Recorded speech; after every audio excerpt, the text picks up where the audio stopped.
E aí, meu povo? Terceiro episódio do Fala Cari aqui com vocês. Muito feliz com o resultado do primeiro e do segundo. Não para de aumentar o número de downloads, o número de pessoas que escutam o podcast. Então, quero começar agradecendo aí. Muito obrigado. Eu tô testando essa experiência nova de fazer podcast e tô curtindo bastante. O feedback tá sendo bem legal. Então, valeu mesmo. No podcast de hoje, eu vou falar sobre dois assuntos. O primeiro assunto é a situação do poker online no mundo. O que eu imagino que está acontecendo, o que acontecia no passado e o que eu prevejo pela minha experiência que vai ser o futuro do poker online, como que ele vai se portar. E o segundo assunto é a conferência de esportes que a gente participou aqui em Los Angeles, nos Estados Unidos, e como eu vejo o caminho das organizações de esportes, né? O congresso era muito focado em organizações de esportes e no esportes como um todo. Então, dentro das duas áreas que eu trabalho, que é poker e esportes, eu quero dividir alguns conhecimentos com vocês, beleza? Então vamos embora. Falar sobre o primeiro item, então.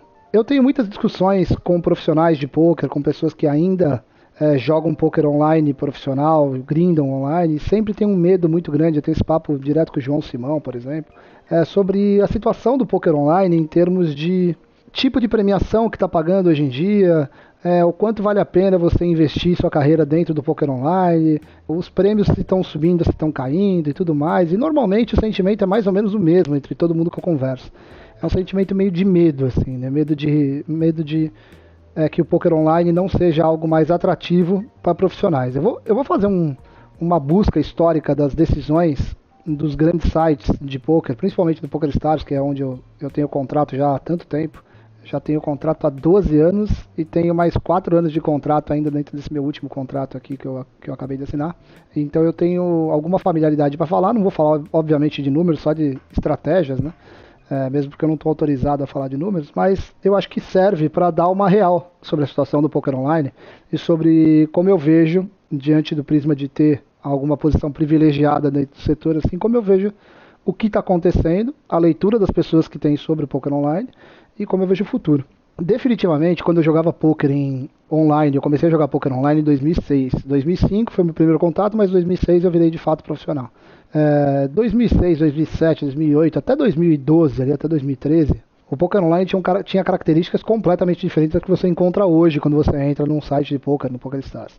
Para vocês terem uma ideia, eu cheguei a ganhar torneios já de 100 com rebuy que pagavam... Pode ser que eu erre no número exato, mas assim, por volta de 50 mil dólares, 60 mil dólares um torneio. Torneio de 100 dólares de buy-in.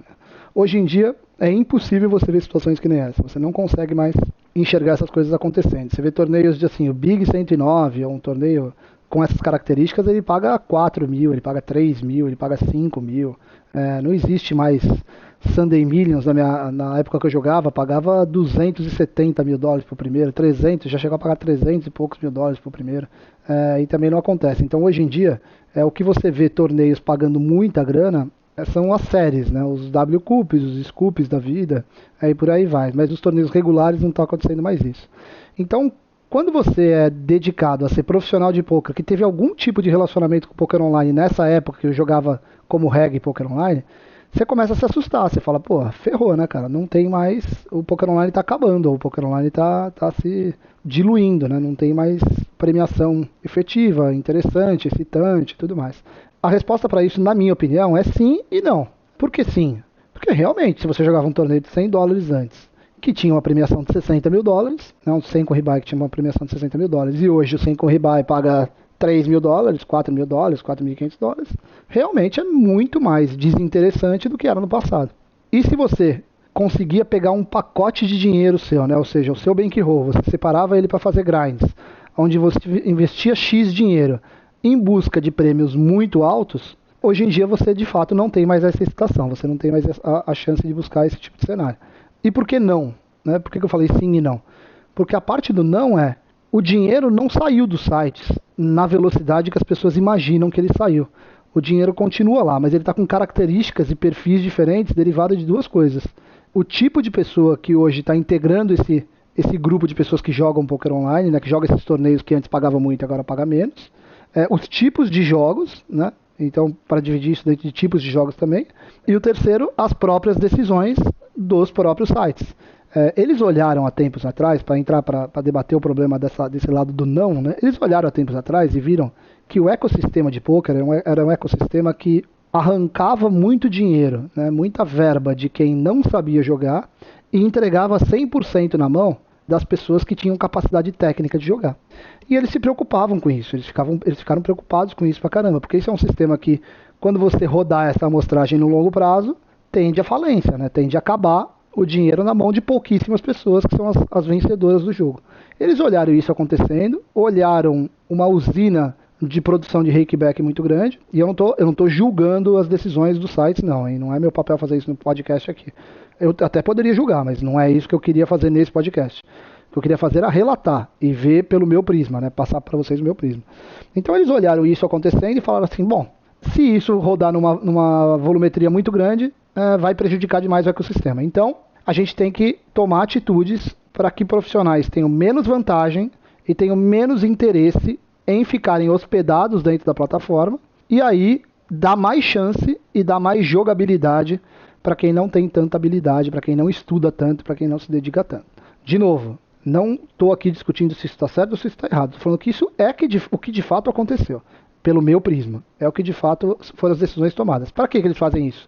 Para proteger o ecossistema, durar mais o negócio e equilibrar mais o jogo, né? Dar uma equilibrada maior dentro do jogo. Partindo do princípio que, se mantesse só um tipo de jogo, o jogo ia ficar boring, né? Ia ficar chato, ele não ia ficar mais aconchegante, criativo, novidade para quem está jogando. Então você, ao mesmo passo que você diminui um pouco da vantagem, você também precisa criar outros tipos de produto para que esses amadores, entre aspas, né, para que eles se sintam mais felizes e mais excitados em jogar poker online. E foi exatamente isso que aconteceu, foi exatamente isso que eles fizeram. Ou seja, eles criaram uma gama de produtos gigantescas, spin and go, nocaute não sei o que, e bababá, não sei o que, foram criando peças e produtos diferentes, ofertaram isso para a base, né, de jogadores recreativos, ofertaram obviamente para a base de profissionais também, mas a cada um desses jogos que eles inseriam, a facilidade de se ter vantagem no jogo técnica era mais difícil. O que aconteceu? Nasceram vários profissionais, e continuam nascendo vários profissionais todos os meses, todos os dias, para jogar poker online, mas profissionais que, quando eles chegam num certo limite de ganho, num certo limite de acomodação financeira, eles quitam o jogo, porque o jogo passa a não ser mais tão interessante para eles. Então, aqueles caras que jogavam muito caro, que punham bastante dinheiro nos sites, que jogavam bastante profissionalmente, eles foram se afastando. E aí você vê isso acontecendo notoriamente se você é um cara que segue a carreira dos grandes profissionais, né? Que segue a carreira dos grandes jogadores de pôquer aí espalhados pelo mundo. Todos eles se afastaram do poker online, voltam pro poker online quando tem as grandes séries, porque quando tem as grandes séries voltam a ser aqueles jogos onde eles têm vantagem, né?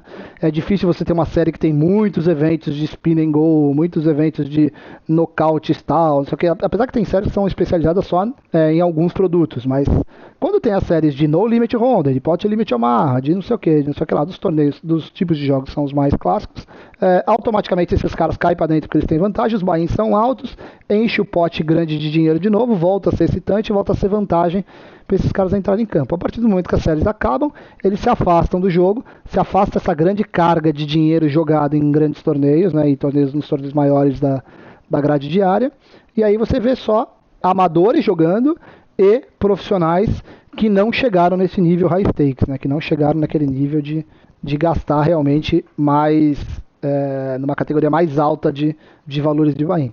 E aí existe uma outra peça que se encaixa nesse sistema que é fatal para fazer a análise do poker online como ele está hoje, que é, além de se ofertar para jogadores casuais, né, para jogadores recreativos, mais vantagem, além de aumentar a vantagem desses caras ou diminuir a vantagem dos profissionais com alguns tipos de jogos, ainda para ele usar esse mesmo dinheiro que ele coloca no site, foram ofertados outros tipos de jogos categoricamente diferentes, né?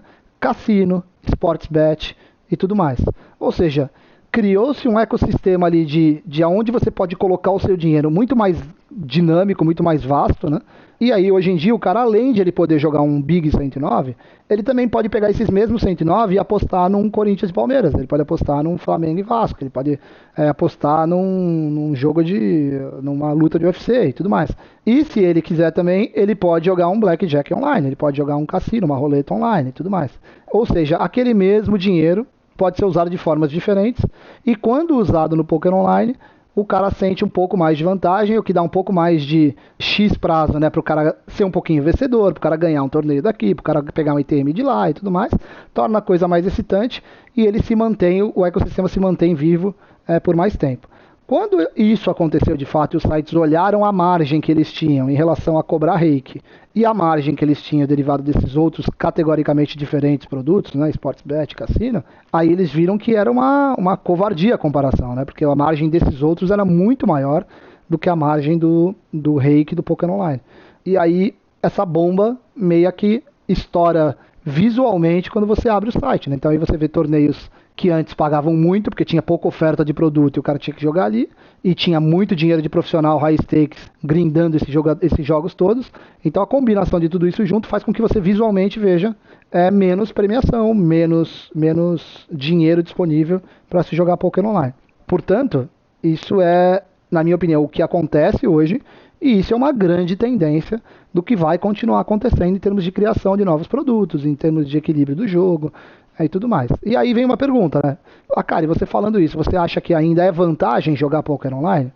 Sim e não, né? Sim, dependendo do quanto você quer ganhar, dependendo do quanto você quer trabalhar / ganhar, né? Qual é a relação que você quer buscar para crescer e para pagar suas contas e para ganhar dinheiro para você fazer seu patrimônio e tudo mais.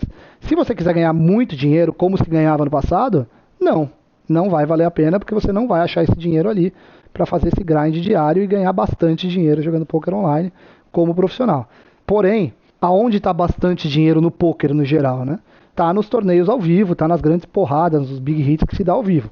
E aí entra um dilema, né? Porque se você não jogar poker online, não estudar para um time, ou não fazer um grupo de estudo, ou não se dedicar muito a crescer no poker online tecnicamente, fica difícil de você, mesmo com uma variância mais alta no poker ao vivo, você conseguir grande sucesso, sendo que você tem um volume muito menor de amostragem que você vai ter que cumprir no poker ao vivo para poder dar esse big hit.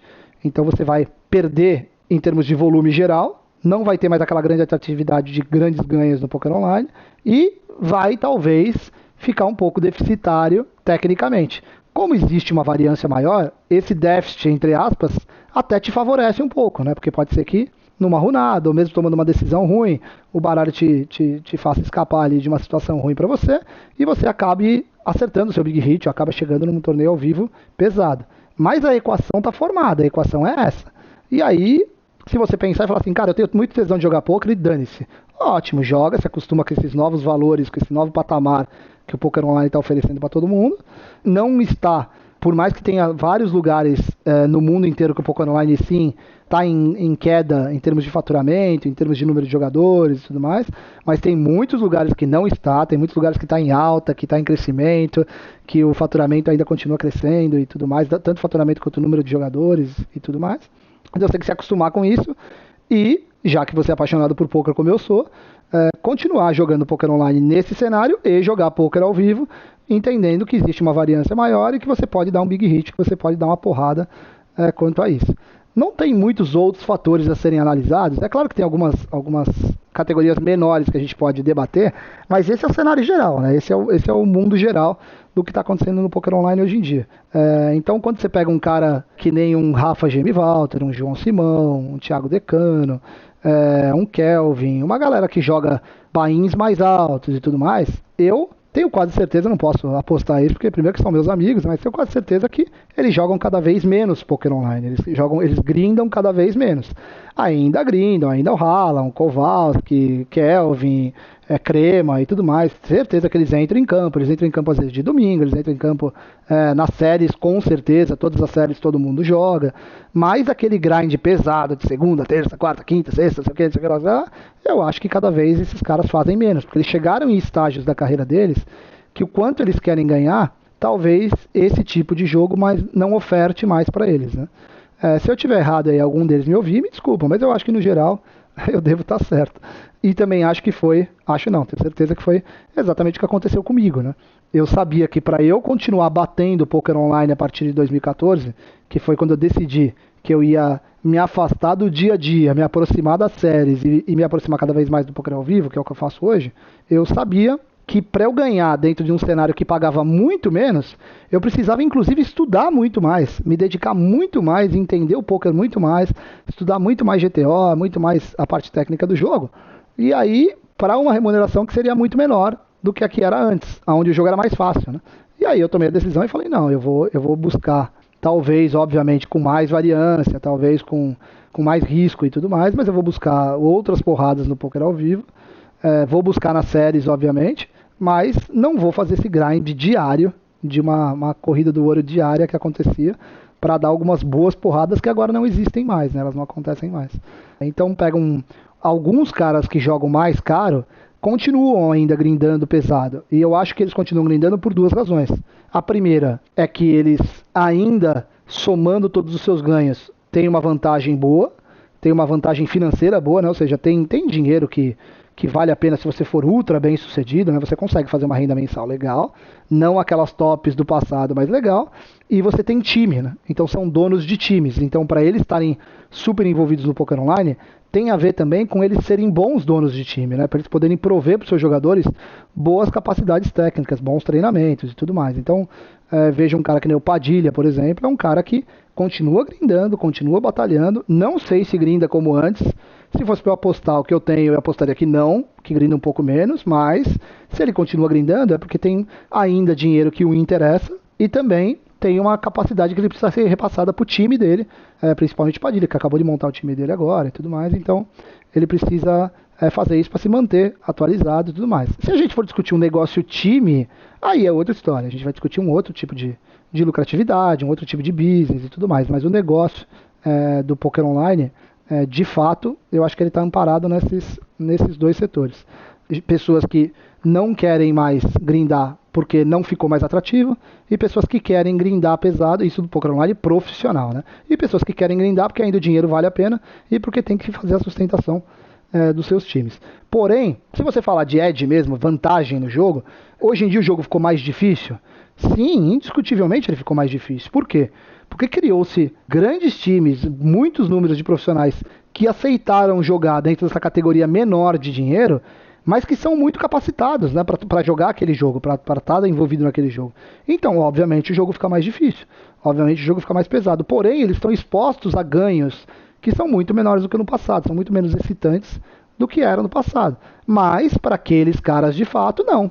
Para aqueles caras que estão jogando dentro do Akari Time, dentro do Forbet, dentro do Samba, dentro do Steel, dentro do Step, dentro, sei lá, tem mais de 100 times no Brasil, mas para esses caras vale a pena jogar, vale a pena grindar, principalmente porque o dólar ainda é 4-1, ainda é 4,20, né? Hoje bateu o recorde histórico do dólar no plano real e tudo mais. Então, tipo assim, vale a pena, porque ainda tem uma grana que é muito sustentável ali, que faz valer a pena. Se você pegar o Justin Bonham, o Dwayne Smith, o Timex, o Fedor, para esses caras não vale mais a pena jogar, porque o quanto se faz de dinheiro ali não é, eles não têm o problema da moeda, né, como o brasileiro tem, e acaba não tendo dinheiro suficiente ali que os agrade, que os deixe excitante, e aí eles acabam jogando, se dedicando muito ao poker ao vivo e se dedicando a outros negócios, muitas vezes desses negócios conectados com o poker, inclusive, como sites de apostas de poker, como o caso do Timex, como coachings de poker ou coaches de mind coaching, como o caso do Fedor, ou esportes e tudo mais, como é o meu caso, né? Não me comparando tecnicamente a esses caras, mas eu grindei muito tempo, fiz muito dinheiro no poker online e me afastei do poker online no momento em que eu vi que essa equação já não me servia mais e só valia para mim o poker online quando tinha as grandes séries, ou inclusive o que eu faço muito hoje, né? Quando eu estou em São Paulo e tudo mais, que é jogar o poker online para jogar cash game, jogo cash game de Omaha, jogo cash game de Limit, jogo spin and go pra caramba, que eu adoro jogar spin and go. Então esses jogos me atraem muito mais. Então eu virei daquela categoria dos recreativos do poker online, né? Que entra lá, dá uma visitada, curte pra cacete a parada, sente adrenalina, que é um tesão, e me afasto daquele grind de 8 horas por dia, 9 horas por dia, bababá. Isso daí não me agrada mais, isso daí não me dá mais tesão. Então essa é a leitura que eu faço. Então, o que dá para tirar de lição do que eu estou te falando aqui no podcast é: se você vê que esse dinheiro do poker online é um dinheiro que te excita, cai para dentro forte, vai para jogo, estuda, entra em time, Inclusive as inscrições do Acari Time estão abertas. Se você for lá no Instagram do Acari Time, você vai ver que tem inscrições abertas. Se eu não me engano, a inscrição do time do Padilha também está aberta. O Forbet abre inscrição toda hora, o Samba também. Então participa, porque vale a pena para você fazer aquele tipo de ganho. Se você vê que o tipo de ganho não é um ganho que te excita pra cacete, mas é um ganho que é minimamente satisfatório, também vale a pena para você adquirir conhecimento. Na pior das hipóteses, você vai adquirir conhecimento entrando para um time, jogando profissionalmente com um grupo de amigos que você possa debater pra caramba e tudo mais. Então vai valer a pena. E aí, busque as grandes porradas, aquelas porradas no poker ao vivo, né? No poker ao vivo você vai encontrar as grandes porradas, os grandes títulos, as grandes premiações, aqueles torneios que você entra pra pagar um baí de 3 mil dólares, de 5 mil dólares e vai ganhar 1 milhão de dólares, 2 milhões de dólares. O poker ao vivo tá repleto ainda de situações que nem essa, tanto no Brasil quanto fora do Brasil, principalmente fora do Brasil, principalmente aqui na Flórida, onde virou a grande meca do poker hoje em dia, do poker ao vivo. Com o Hard Rock inaugurou aqui um cassino na Flórida que é o maior poker room do mundo agora. Então assim, a parada tá explodindo aqui, tá pegando fogo. Então você vai encontrar muita coisa legal. No Brasil, por exemplo, vai ter o BSOP Millions agora, que é uma porradona, né? Ou seja, difícil demais de ganhar, complicado, variância pra cacete, não sei o que, mas volta aquela mega excitação do colocar pouquinho pra arrumar uma porradona e tudo mais, que é o que é a alma da natureza do torneio de pôquer, né? Ele nasce com essa natureza, com esse efeito Chris Moneymaker, e ele continua sendo algo que serve os seus jogadores ainda desse tipo de cenário.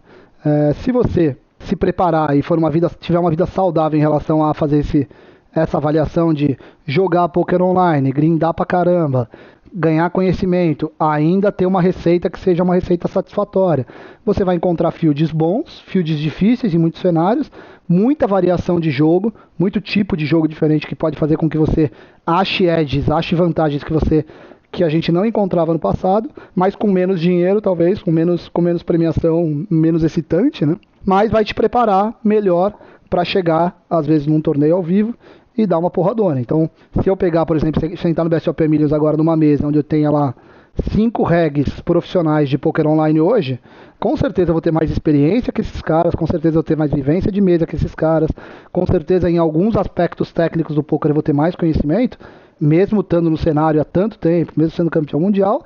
Em algumas situações, em algumas não, talvez em várias delas, esses caras vão ter muita vantagem sobre eu tecnicamente, porque eles vão estar estudando todo dia, eles vão estar grindando todo dia, vão estar sendo treinados por caras que são muito bons todos os dias e acaba tendo vantagem. Porém, esses caras vão estar me enfrentando num cenário em que tem uma boa variância, né? E aí essa boa variância, ela dá uma equilibradinha na situação, dá uma azeitada pro meu lado também, que é um negócio legal para esse cenário, sem contar o quanto mesmo pessoas que são boas tecnicamente, que têm capacidade de jogo, mas que não estudam diariamente, conseguem também pegar nos lives pessoas que são muito ruins, né, que são muito fracas tecnicamente, e aí você também tem muita vantagem sobre alguma parte daquele field. Então isso faz valer pra cacete. Então, acho que é isso. Sobre a questão do poker online, eu queria falar sobre isso. Não é uma mensagem negativa, é só uma leitura da realidade de como eu vejo o poker hoje, online, como eu vejo o debate que eu tenho com os meus amigos profissionais, com os meus amigos regs, com os meus amigos que comandam times, com o Hugo, por exemplo, do Acari Time, que está aqui agora, aqui na Flórida, fazendo reuniões com a gente aqui na Inagame e tudo mais. Inagame, que por sinal, visite aí, inagame.com, tá lançado já os cursos nossos do QG Acari Time, estão a R$ 29,90 por mês de assinatura. Vale a pena demais, então pode ir lá que vocês vão gostar. Mas é isso, a minha leitura do Poker Online hoje é essa. Se eu tiver alguma visão diferente nos próximos podcasts, se nascer algumas informações diferentes, eu divido com vocês nos próximos, com certeza. Vamos agora para eSports. Eu acabei de participar, eu e o Jaime Pádua, que é CEO da Fúria, a gente acabou de participar de um congresso em Los Angeles, chamado eSports Rising. É um congresso voltado só para o cenário competitivo do mundo dos jogos eletrônicos, né? O mundo dos jogos se divide em dois grandes mundos, gaming e esportes, né? Gaming é tudo que se joga eletronicamente, não profissionalmente tendo competição e tudo mais. E esportes é a parte profissional de competição desses jogos, ou de alguns desses jogos, que é a área que a Fúria está envolvida, que é a área que outras organizações do Brasil estão envolvidas, como a INTZ, como a PEN e tudo mais. O congresso estava muito voltado para a parte que é a parte mais tesão, que a gente queria mais pegar informações, ter mais curiosidade, né, e mais cenários estratégicos de tomada de decisão para dentro da Fúria, que é a parte de franquias, que é a parte de ligas, remunerações, receitas dentro desses cenários novos e tudo mais. Eu tirei algumas conclusões, eu e o Jaime, a gente tirou algumas conclusões muito catedráticas desse congresso. A primeira conclusão que eu tirei, que eu gostaria de dividir com vocês, que eu acho que muita gente que participa de times talvez de médio porte ou de menores portes no Brasil, eu acho que vão gostar de ouvir esse podcast, porque eu acho que dá uma alertada para esses caras. Não é uma visão catastrófica, mas é de fato a realidade que eu enxerguei. O esportes está indo por caminhos, na minha opinião, muito perigosos para organizações pequenas e médias. Muito perigosos. Por que isso? Existem dois tipos de jogo, né? Os jogos que são de franquias e os jogos que são abertos, os jogos que não são de franquias. O League of Legends, por exemplo, é um jogo de franquia, é um jogo que existem alguns tipos de franquias ou ligas diferentes, mas ele é um jogo onde o proprietário do jogo, a publisher, que é a Riot, ela é a organizadora de grupos de campeonatos, onde para você entrar nesse grupo você precisa pagar um valor ou se qualificar para aquele grupo, ou seja lá como for, em alguns lugares. Eu estou falando isso porque tem lugares no mundo que essas franquias do League of Legends são diferentes, tratamentos diferentes. Então no Brasil, por exemplo, ainda não é um cenário de franquia estabelecido categoricamente que nem nos Estados Unidos. Nos Estados Unidos, a franquia do League of Legends, ela começou com o seu slot, né, com a sua vaga, custando $10 milhões. Hoje em dia, essa vaga tem preços médios, eu vou falar média, não fica pegando muito se você achar uma notícia diferente da que eu estou falando, mas em média vai custar $30 milhões para você comprar uma vaga do League of Legends nos Estados Unidos. Ou seja, logo chega-se à conclusão que se você quiser montar um time de League of Legends nos Estados Unidos, você só tem uma opção, quer dizer, duas, né? Ser muito rico, ter muito dinheiro, ficar esperando na fila para poder comprar uma vaga dessa, ou montar um time pequeno e pegar uma cacetada de investimento, buscar uma captação gigantesca para poder esperar e comprar uma vaga dessa. Paralelo a isso, a essas duas soluções, você não tem nenhuma. Você não existe você montar para ficar jogando League of Legends num campeonato X, porque não existe esse campeonato X, você não tem essa opção. Faça uma ressalva só se você pesquisar também, vai, não, tem a Liga de Ohio de League of Legends na escola tal. Não, nós não estamos falando isso, nós estamos falando de competição grande, de torneios que são pesados para você brilhar em cenários reais. Não vai acontecer. É mais ou menos como se eu quisesse montar um time de basquete profissional e disputar algum tipo de campeonato nos Estados Unidos. Eu não vou conseguir, porque o basquete profissional nos Estados Unidos está fechado, plugado com uma liga, que é a NBA. Então, para eu poder disputar campeonato profissional de basquete nos Estados Unidos, eu preciso fazer parte da NBA. Se eu não fizer parte, eu não jogo. O League of Legends é a mesma coisa. Então, existem essas duas categorias, que nem a do League of Legends e que nem a do CSGO, por exemplo, Counter-Strike. Counter-Strike é um jogo aberto, é um jogo que não tem franquia. Então ele tem um monte de campeonatos espalhados no mundo inteiro, um monte de marcas, né? Blast, ESL, Pro League, bababá, não sei o que, DreamHack. E aí você pode ser convidado para esses campeonatos, você pode ganhar sua vaga por performance passada, ou você pode se qualificar para aqueles campeonatos. Você pode montar um time, você e 4 amigos começar a jogar que nem uns malucos, vocês jogam pra cacete, vocês matam todo mundo, não sei o que, lá, você vai subindo, até que você participa dos Open Qualifiers, dos Closer Qualifiers, e ganhou sua vaga. E aí você está participando naquele cenário onde você pode ganhar um prêmio gigantesco, ou seja, aquele cenário do alto escalão, que no outro lado é da NBA, do League of Legends, aqui, nesse lado do CSGO, ele é um lado aberto. Aonde está aquele grande perigo das organizações que eu falei para vocês? Existem rumores de muitos jogos desse tipo irem para o caminho de franquias. Muitos jogos abertos migrarem para o caminho de franquias. Quando os jogos abertos migram para o caminho de franquias, acontecem com esses jogos abertos a mesma coisa que está acontecendo hoje no mundo das franquias. Vira um jogo de 10 times, vira um jogo de 12 times, de 15 no máximo, né? Que são as grandes organizações que por trás tem os grandes investidores, né? As grandes corporações, as maiores dos Estados Unidos, as maiores da Europa, as maiores da China, que fazem os seus investimentos para segurar uma daquelas organizações pesadas, e aí o jogo fica só entre eles. Só que o jogo fica só entre eles no League of Legends, no Call of Duty, no Overwatch e possivelmente naqueles que antes eram abertos e podem ser fechados. O Counter-Strike é um deles. Ele está com boas tendências, por mais que a Valve, que é a publisher do jogo, que é a dona do jogo, fale que é contra isso, que não quer que isso aconteça, ele está com uma grande tendência de ir para esse caminho de franquias.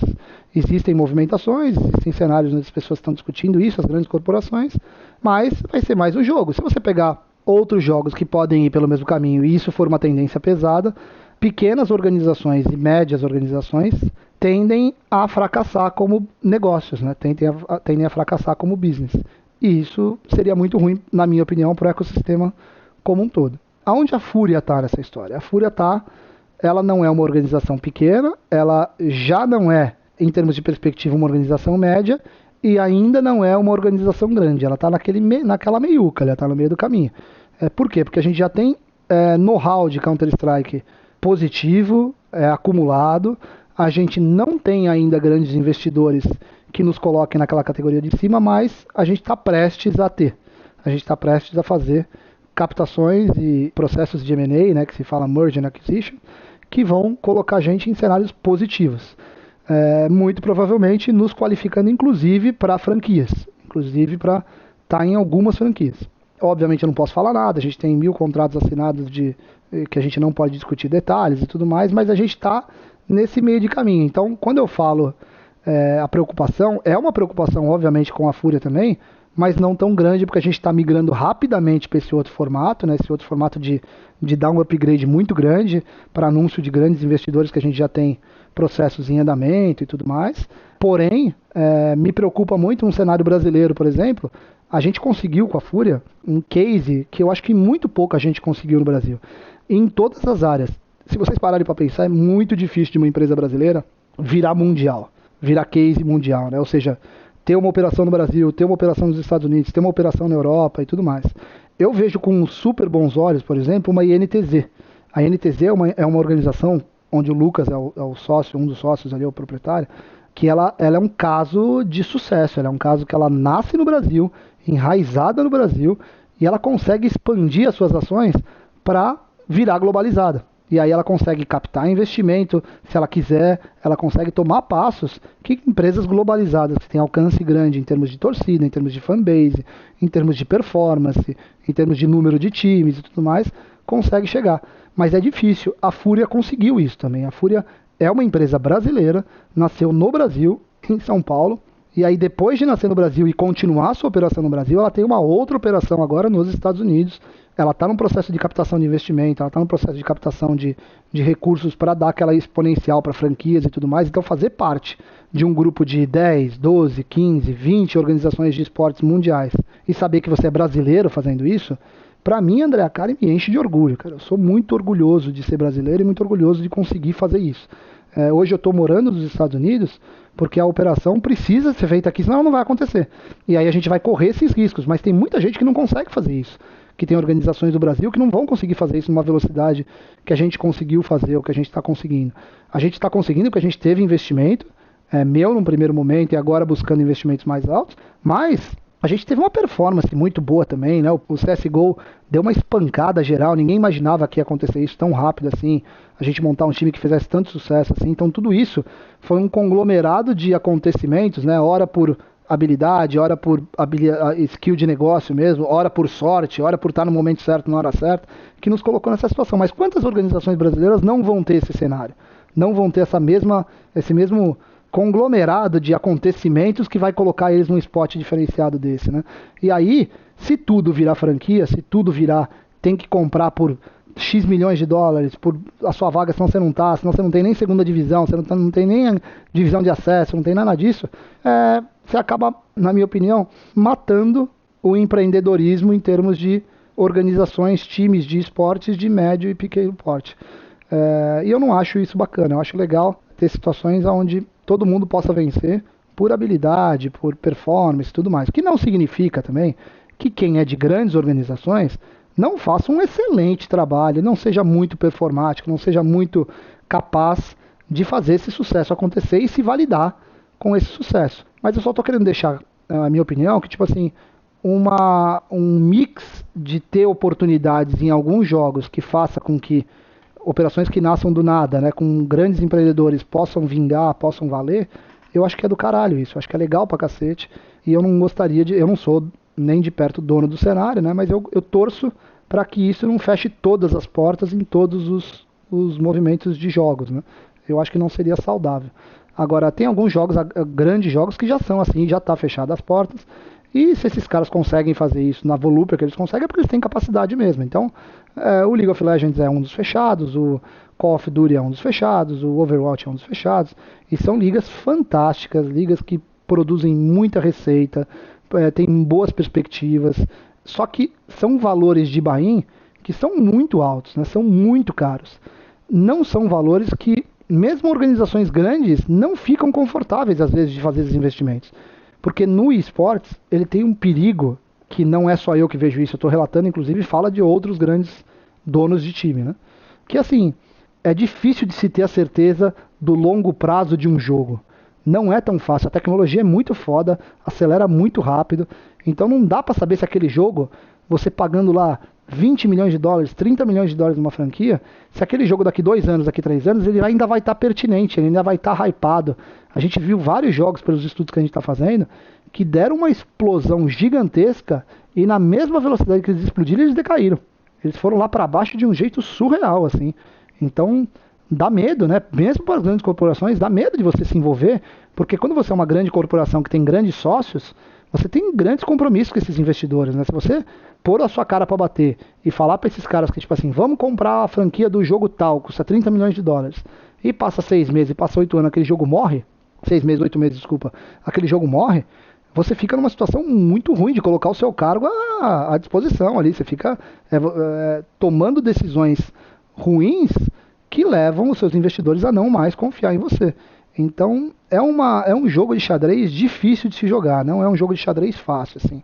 É claro que as grandes organizações estão se protegendo e estão fazendo com que esses jogos cada vez brilhem mais, tem grandes estudos para saber a sustentabilidade do jogo, a vida do jogo e tudo mais. Esses caras são muito bons em fazer isso, eles são muito... A gente foi na Riot, por exemplo, a Riot é uma empresa, cara, assim, poucas vezes eu vi uma empresa tão fantástica em termos de estrutura, de inteligência, do quanto eles fazem as coisas acontecerem ali. É muito legal, muito bacana de visitar, é muito bacana de ver os planos dos caras. Mas que são passos grandes e importantes para esses cenários. É claro que tem alguns jogos que eles já começam meio que a entrar numa característica de quase não ter que se discutir, né? O League of Legends é tão grande, é tão potente na China, é tão potente na Coreia, é tão potente nos Estados Unidos, é tão potente na Europa, que a vida dele útil demonstra estatisticamente que ele vai durar várias décadas, que ele vai continuar vencendo. Então, os investimentos acabam sendo mais, mesmo que são pesados, eles são mais fáceis de serem tomados, né? Eles são mais fáceis de alguém colocar a cara a tapa. Mas o Call of Duty, por exemplo, que começou agora, não é tão fácil, né? Não é tão simples de você fazer uma avaliação dessa. Quando a Blizzard, que é a publisher, começa a fazer esse movimento e vê o movimento acontecendo de um jeito saudável, sucesso de vendas e tudo mais, leva todo mundo a entender, a crer que vai pelo mesmo caminho, que vão ser muitas décadas de sucesso e tudo mais. Porém, os investimentos são bizarramente altos, são muito pesados. E aí vira um jogo de poucos players, né? Vira aquele high stakes que só pouca gente pode entrar ali no Bob's Room do Bellagio, né? E aí, se você entrar ali e jogar e perder uma mão errada, complica muita gente, né? Muita gente que vai estar ali acaba se complicando. Mas as organizações de esportes no mundo, elas estão muito potentes e o negócio realmente ele é de grande valia. Então, para você que está montando uma organização de esportes no Brasil, ouça podcasts que nem esse meu, ouça vários outros que tem no mercado, pesquise e tudo mais, para você saber que tipo de jogo você vai enfrentar, que tipo de jogo você vai aderir para começar a montar uma line, quais são os seus planos iniciais diante do futuro de cada um desses jogos, o que cada um desses jogos está pensando, né? O que cada um desses publishers, o que cada um dos times está pensando para o futuro desses jogos, e aí você toma uma decisão um pouco mais embasada em dados, embasada em informações que vão te levar a um sucesso melhor no longo prazo. No caso da Fúria, para falar da Fúria em específico, a gente está muito firme nos nossos passos. A gente sabe exatamente que passo a gente vai tomar. Vocês vão ver grandes notícias e grandes decisões sendo tomadas em relação à Fúria, só positiva, só coisa top acontecendo agora nos próximos meses. A gente está muito feliz e muito excitado com cada uma dessas decisões, né, com cada uma dessas movimentações que a gente está fazendo. Estamos batalhando com todas as forças para aumentar o nosso poder de fogo, né? É difícil. Tem muita gente que tenta boicotar a gente, tem muita gente que quer ver a gente fora dos cenários, mas a gente tenta, na raça mesmo, na batalha, tenta se manter em pé e trazer gente que nos ajude a ficar em pé para conseguir vencer boas batalhas, né? E em termos de jogos, ser o mais estratégico, mais inteligente possível, sem desacelerar quando não pode se desacelerar e sem acelerar demais quando o risco é muito grande, né? Eu sou um cara que eu vivi a minha vida inteira, da minha parte da vida bem sucedida, né? Que é pós-poker. Pós-poker, assim, de quando eu comecei a jogar poker pra frente, eu sou um cara tomador de risco, eu gosto de risco, o risco me excita, eu não tenho nenhum problema com risco, mas tem que ser inteligente, né? Você tem que tomar decisões inteligentes. Então, é um jogo difícil de ser jogado, assim, eu tô curtindo demais o momento, tô gostando demais dos debates, o Jaime tá aprendendo demais, eu tô aprendendo demais, a gente tá muito excitado com tudo que vai acontecer e com tudo que tá se mostrando, mas sempre preocupado, sempre equilibrando pratos ali pra ver que caminho a gente vai, cara. Mas tá legal, a parada tá bacana. Beleza? Então fica um pouco do relato que eu vi sobre a eSports Rise para vocês que curtem eSports. E fica a minha opinião sobre o Poker Online nesse podcast, que é o meu terceiro podcast, Fala Akari, que eu espero que vocês estejam curtindo. Eu tô gostando de falar aqui, que eu falo pra cacete mesmo nas reuniões e tudo mais. Então agora é um jeito de eu falar sozinho aqui, pelo menos ninguém fica bravo comigo. E se você curte o assunto, você escuta e fica feliz também. Tá bom? Galera, é isso. Muito obrigado, espero que vocês promovam aí, me ajuda a promover o podcast para chegar na mão de mais gente, mais pessoas escutarem, que é sempre mais legal, a gente se excita mais para fazer, tá bom? Grande abraço para todo mundo e vambora!